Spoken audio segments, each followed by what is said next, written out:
শরীরের সদকা করেছেন তো?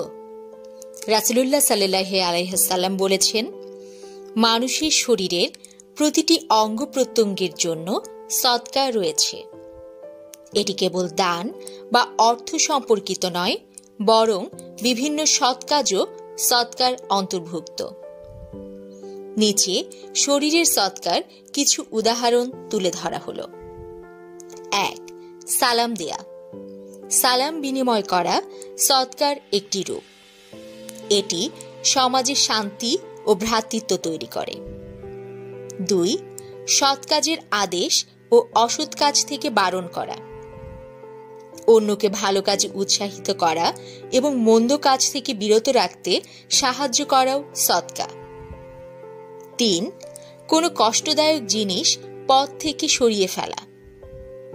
রাস্তা থেকে কোনো কাঁটা, পাথর বা অন্য কোনো বিপজ্জনক বস্তু সরিয়ে দিলে তা সদকা হিসেবে গণ্য হয়।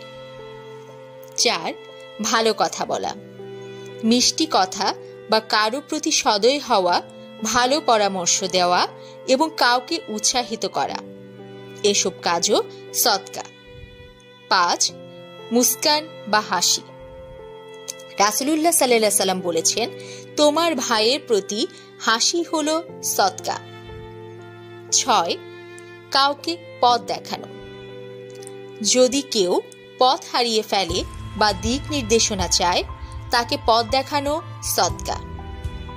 7. পানির ব্যবস্থা করা। কাউকে পানি পান করানো বা পানি পাওয়ার ব্যবস্থা করাও সদকার মধ্যে গণ্য। 8. নিজের জন্য এবং পরিবারের জন্য খরচ করা। আপনি যদি আপনার পরিবারের জন্য খরচ করেন, তাও সদকা হিসেবে গণ্য হবে। 9. নিজেকে নিয়ন্ত্রণ করা।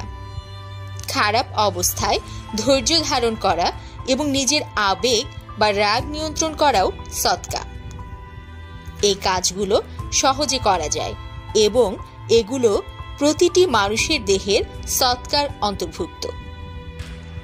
এসবের বিপরীতে ফজর নামাজের পর সূর্য ওঠা পর্যন্ত জিকির আজগারে সময় দিয়ে পরবর্তীতে 2 রাকাত সালাতুল ইশরাক পড়লেও শরীরের সমস্ত জোড়ার সদকা আদায় হয়ে যায়।